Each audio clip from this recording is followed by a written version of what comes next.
Before we begin, I have a curious question for you. When a story is created, where does it exist? Perhaps in the mind of the creator? Maybe. Though if the story is recorded and the creator disappears, the story still exists, so it can't be there. Perhaps it exists in the record? Maybe. Though if the record is read and the record then disappears, the story still exists in the mind of those who observed it, so it can't be there. Perhaps it resides in the audience. Maybe, though the audience's perception of that story will be changed and molded by the experience of each individual member, so can it really be said to reside there? Or is it a beautiful simulacrum with value all its own? Whatever the answer may be for other stories, I know where one such tale resides, and I think it's time we told it once again. A tale where adventure lies just beyond the horizon, where good and evil do battle to determine the fate of the world, and where all is not what it may appear to be. Hello everyone, GoldenNova here, and today it's time to begin the chronicles of a tale that is still being told about an ever-changing land. Sit back, relax, and listen as I tell you all about the living history of the Duel Terminal.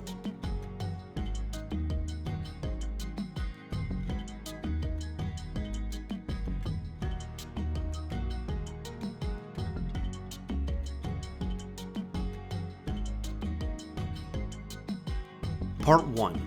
Invasion from Above. The World of Terminus is a land brimming with life of all shapes and sizes. You're as likely to find a dinosaur that carries within its body an undying flame as you are to find gigantic lions with flowery manes. Of these myriad life forms, 4 tribes have become the most prominent, and they have each made it their sworn mission to defeat the other 3.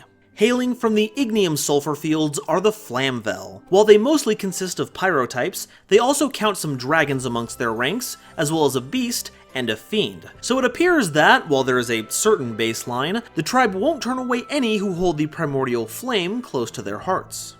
At the treacherous Everblade mountain range, we find the X-Sabers. Previously a brash mercenary corps led by Soza, their disappearance has made Gotham's their new leader, an honorable warrior that has reformed the organization into a cadre of elite sword fighters. A massive change of pace, considering Soza had no qualm sacrificing their underlings to achieve their goals. Their ranks include a beast, warriors, beast warriors, and even a reptile. If you could wield a sword and impress Gothams, your entry into their order was guaranteed.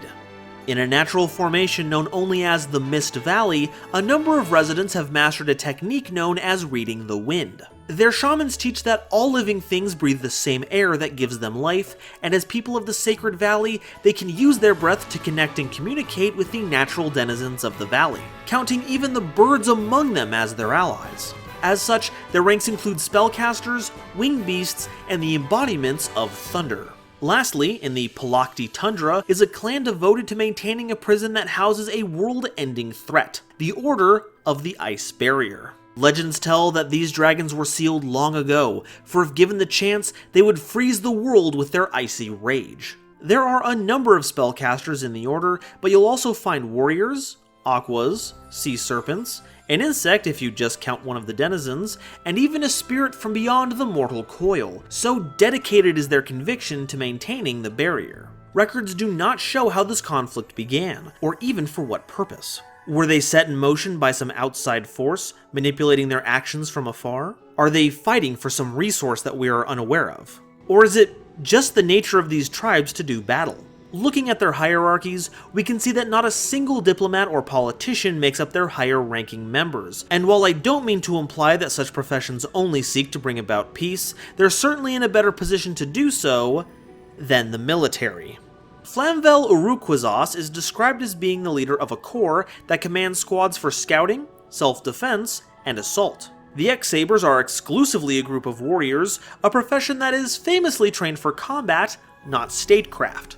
The Ice Barriers are led by a trio of generals, and the inhabitants of Mist Valley are ruled by Thunderlord, who is a bold and daring soldier. None of these characters are ever shown to report to anyone above them, implying that all of them are ruled by their militaries, and it's rarely in the best interest for these kinds of leaders to seek means of establishing peace, for fear of being perceived as weak. And weakness is very unbecoming of a soldier, especially of one who would rule an entire tribe. So the war will continue, as it always has been, from now until the end of time.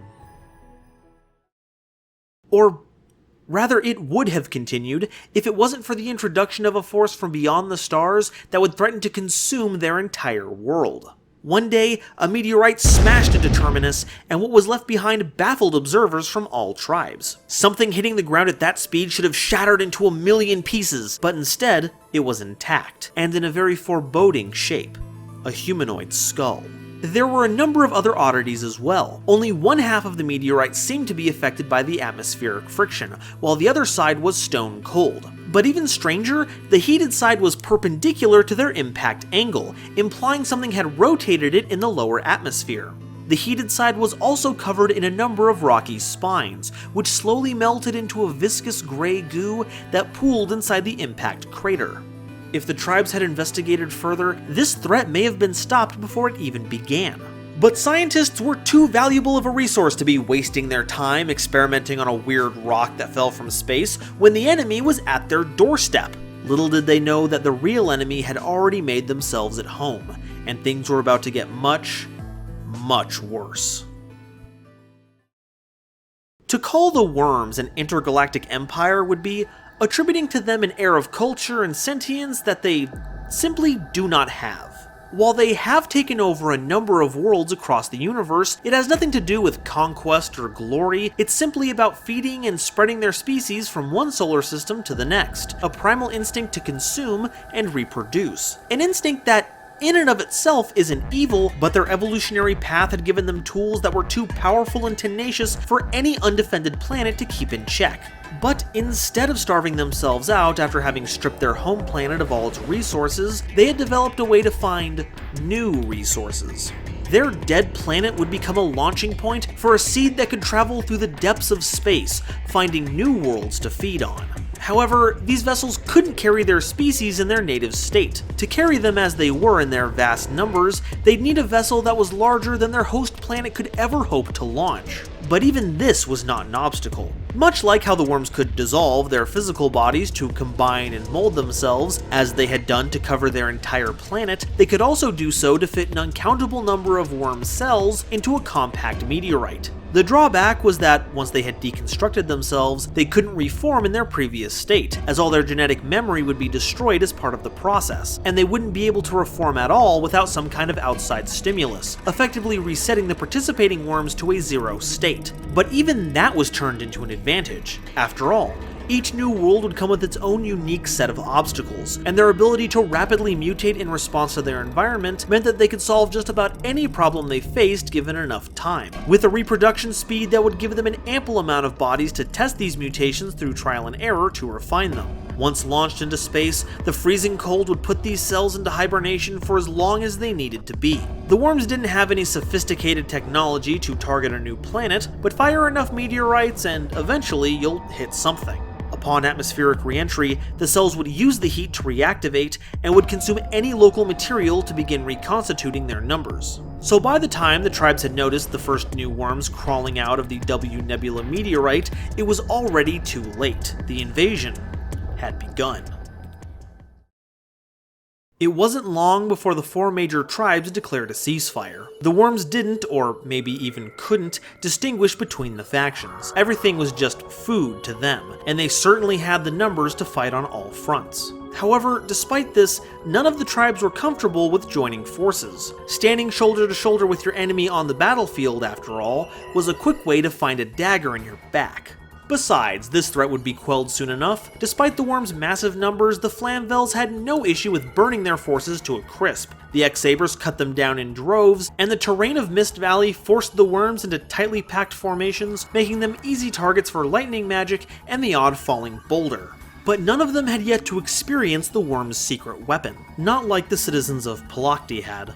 While initially unable to withstand the region's bitter cold, the worms soon mutated into forms that thrived in the environment, an adaptation that was more crippling to the ice barrier's defenses than any weapon could hope to be. Palakti's defenses relied almost entirely on their home field advantage. Not even the Flamvel could keep alight in their frigid temperatures for long, so their defensive forces had focused on fighting small but well-prepared strike teams. So when the worms arrived in a giant horde, there was little they could do but watch as their perimeter fortresses were overrun. With all hope seemingly lost, a secret sect of the Order of the Ice Barrier came forth to offer a solution that could save them all. See, the orthodoxical understanding of the barrier is that it was there to seal away the dragons to keep them from causing an ice age that would extinguish all life on Terminus. Duel, the Tiger King, was the only mythical force that was needed to help protect the people in these dire times, or so the generals had said. But many of the clergy came forth and challenged this interpretation of their ancient teachings. They claimed that the barrier was not in place to keep the people safe,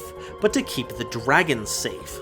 The sacred mirror that was made to control the dragons meant that they could also be wielded as weapons of war, and in the hands of an incompetent leader could lead to the world's destruction.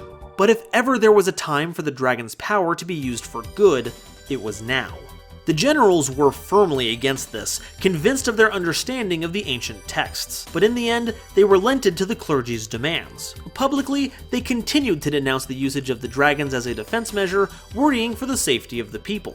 But privately, they knew this was their chance to embarrass and delegitimize their opposing faction. The dragon would run rampant, villainizing those who sought to free it, and if it died fighting this new threat, then all the better. To that end, they only allowed a single dragon to be unleashed, to limit the possible danger. With mirror in hand, the clergy went about unsealing the first of the 3 dragons, Brionac. Named for an ancient spear that felled many foes, it was unleashed upon the battlefield, and although the worms had adapted to the cold, it was nothing compared to the dread Frost the legendary dragon of the Ice Barrier unleashed upon the invading army.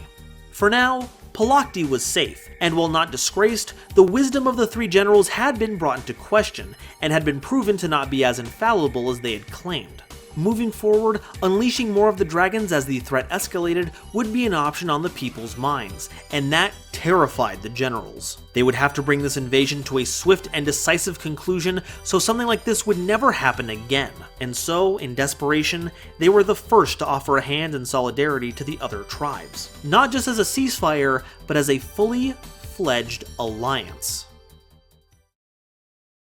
Thankfully for the generals, the other factions had begun to realize that the worms were not an infestation to be taken lightly. As they had adapted to Paulocte's cold, so too had they adapted to Ignium's heat. The ones near the Everblade mountain range were developing hides that resisted the blades of the X-sabers, and the ones invading Mist Valley began to develop claws and other appendages that could help them easily navigate their terrain. It was clear that, without some kind of decisive action, the worms would continue to develop in ways that would leave the tribes defenseless. Then all would be lost.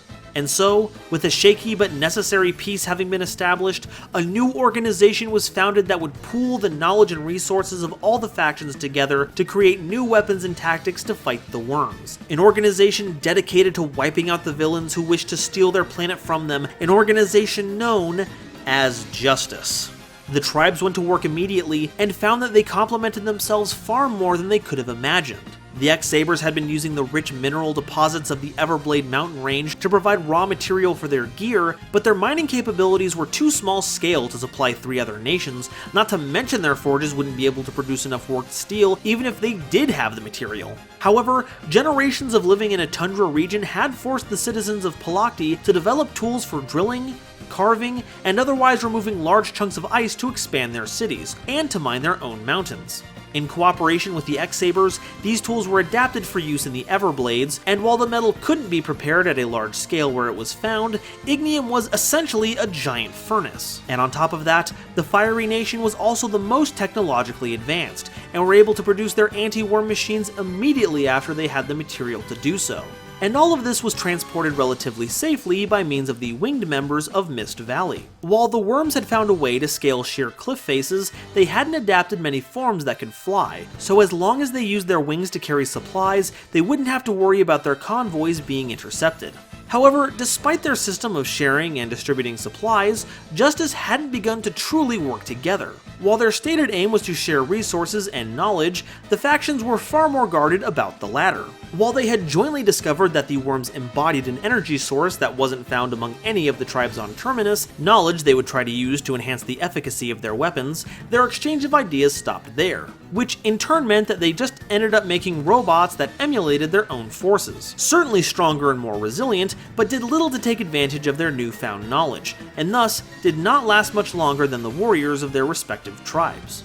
This failure of the first wave of machines, collectively known as the Allies of Justice, strained the relationship between the member factions even more. Why risk working together when the results would be the exact same?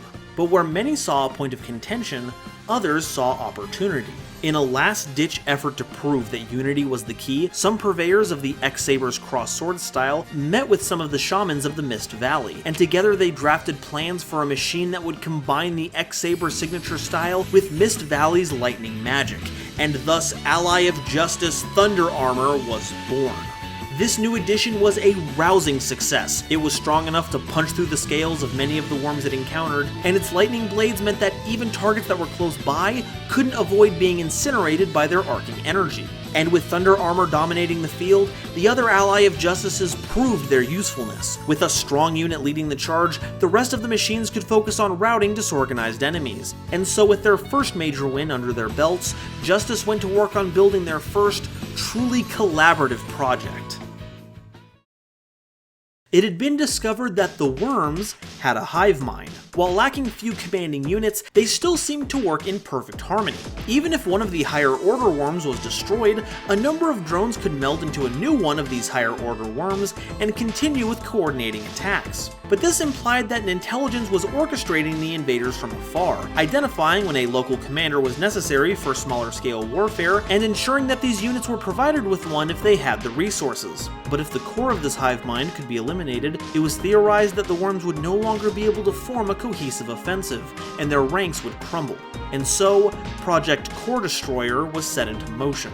Using designs and advancements made by all the tribes, Ally of Justice Core Destroyer had a special sensor that could lock onto the worm's unique energy signature, then fire an energy pulse that would render the worm cells inert, essentially returning them to their liquid forms and preventing them from binding with any more worm cells. This proved effective in smaller scale skirmishes, but in larger battles it was quickly discovered that it had a fatal flaw.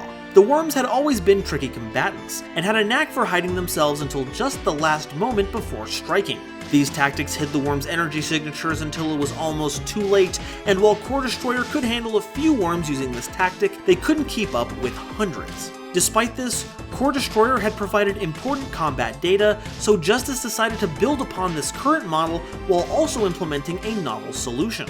Instead of waiting for their sensors to confirm if the enemy had a worm energy signature, it would be much quicker to disprove their target as an Ally of Justice. Their energy signatures were almost the exact opposite of the worms, and while the invaders were good at hiding their signatures, they didn't yet have the capability to mimic them. To cut down on processing times, they only programmed it to check for fellow Ally of Justices as non-targets, and while it was assumed this wouldn't be a problem as the anti-worm energy pulse was meant to only work against worm cells, it tragically proved that it was also effective on other organic life forms. However, despite the risks, it did not deter Justice from this design. It was decided that deployments consisting only of Ally of Justice machines would be deployed to major fronts, and the results spoke for themselves. Core Destroyer Mark II, dubbed Catastor, ravaged the worm forces, their sensors able to detect enemies in all directions, and could respond within moments using their multitude of energy pulse emitters, eradicating any worm that came close. Mutation after mutation was tested, but not a single attempt at reconfiguring their biology made them any more resilient to this new superweapon.